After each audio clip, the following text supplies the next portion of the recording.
Hello, and welcome to another lecture in my Historic Surveying and Mapping channel. This is a presentation that I did for the Brigade of the American Revolution School of Technical Instruction back in the year 2011. This is based on Samuel Wyld's book called The Practical Surveyor, and this is just one section from that book on how we draw a map from observations that we have made in our field book. What he calls a new method of protracting any observations, those measurements, made in the field by the needle.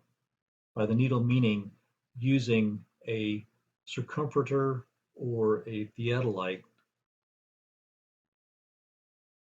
I think it's important to always look at primary documentation as we look at trying to improve our interpretation.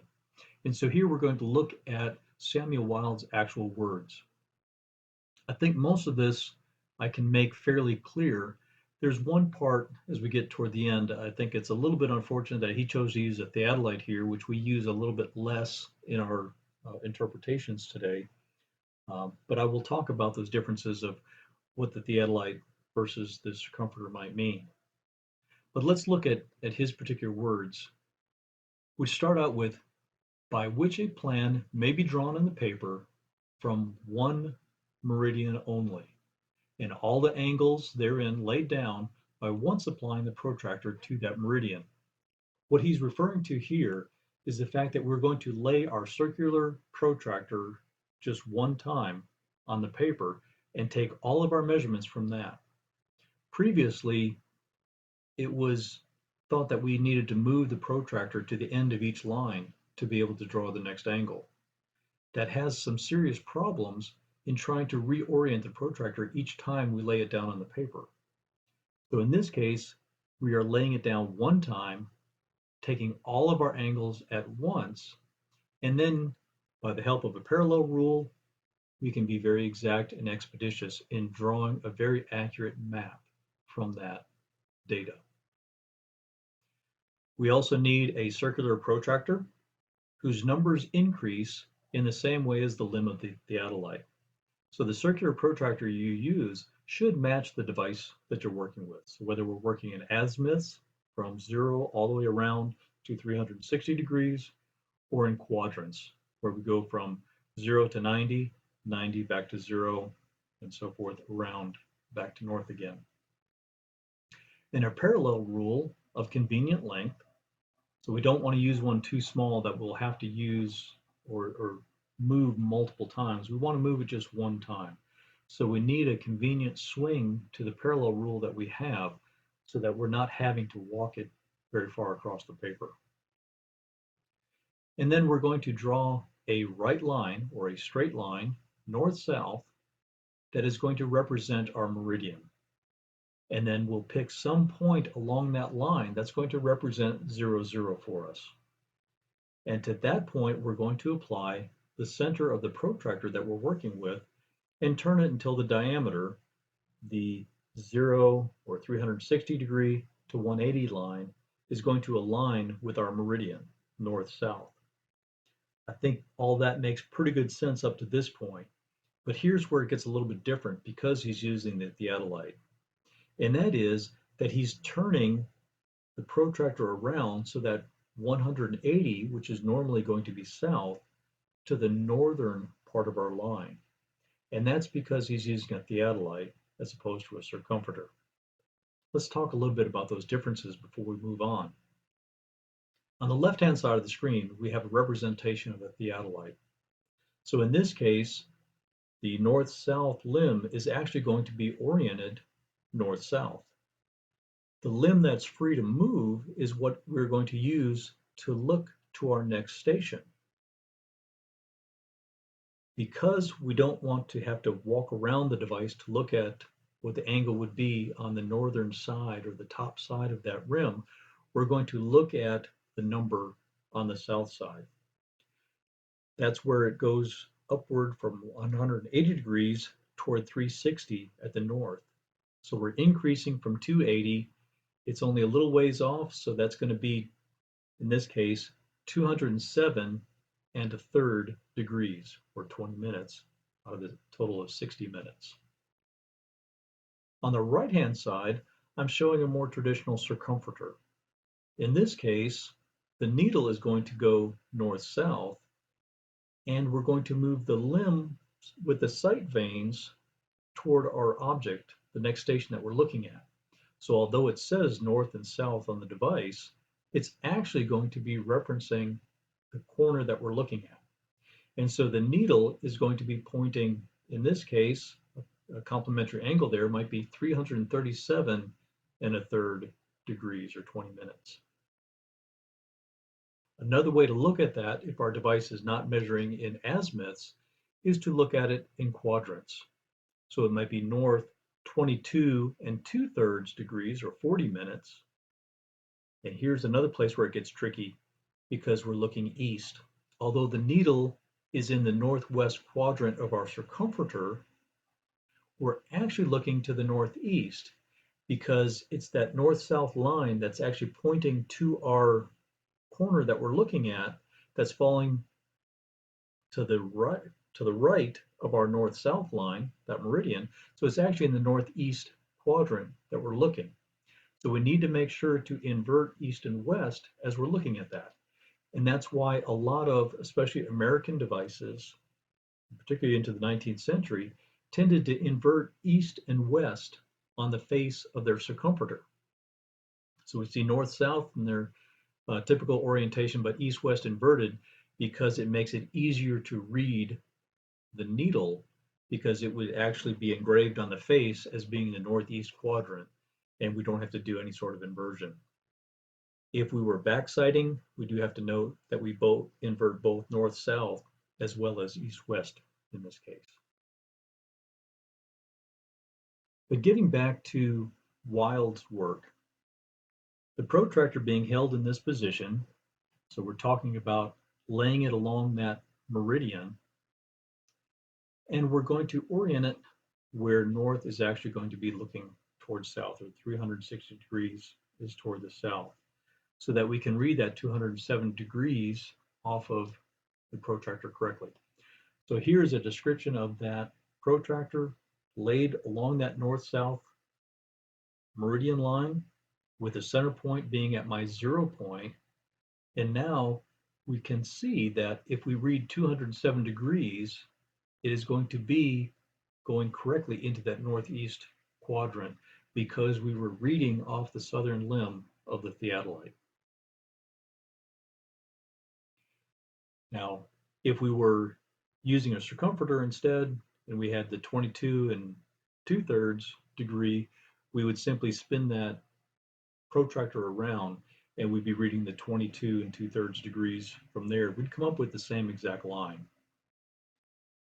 But following Wyld's example, we'll go ahead and prick that point, he says using a pin or a needle, because we want to make a very fine mark very close to the limb of the protractor. We're trying to interpret between those degrees. Again, the larger the protractor we're working with, the more distance we're going to have between the degrees, the easier it's going to be to estimate that 1/3 of a degree or the 20 minutes. And then we want to be very, very fine in how we choose that by pricking that point on the map with a pin or possibly one leg of our divider. And then very close to that point, we'll draw the letter A because that's our first station that we're looking at. We'll do the next point by looking at point B, which might be 285 degrees. We'll look again to that limb of the protractor and prick that point. Our point C is actually closer to north on this orientation here, and we'll go ahead and mark that point. And we'll do that for all points before moving the protractor. So what we have done is basically laid out all of the angles from 0 out to each of those measurements without ever having to move the protractor, and there'll be no disagreement between those angles whatsoever. This is one of the advantages of using this particular approach. The next thing we need to do is scale the length of the map. So by using a plane scale, And there are many different devices that will have plane scales of different sizes drawn on them. This makes it very convenient for us to specify the number of chains and links at that particular scale and not have to do different conversions along the way. And our scale will remain consistent across the map. So let's say that we look at the whole chain, so we're not looking at links yet. We're going to put one end of the divider at the 0 line, and we're going to put the other leg of the divider at the number of chains. In this case, it might be 6 chains. So this is also why we want those very fine tips on the dividers that we use. And some of the plane scales we work with may actually have little divots designed to place those points so that we get exact measurements along those lines. But now our divider is set to exactly 6 chains. But what if we had some additional number of links? For instance, 22 links.